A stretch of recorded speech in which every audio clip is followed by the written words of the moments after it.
Doslova psí život si prežili dve sučky. Jedna prišla o časť nôh, druhá má mláďata, o ktoré sa nemal kto postarať. Zachránila ich košická organizácia, ktorá sa stará o opustené a týrané zvieratá.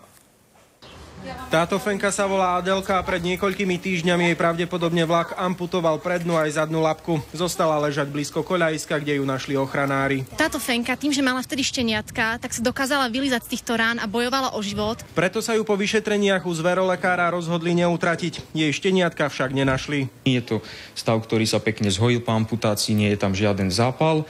Však táto sučka má problém ten, že má zápal mliečnej žľazy, má mastitídu. Potlačíme zápal mliečnej žľazy antibioticky a tá sučka bude v poriadku. Oveľa väčšie šťastie mala táto fenka. Aj ona v zlých podmienkach priviedla na svet dve zdravé šteniatka. Psia rodinka domov zatiaľ nemá.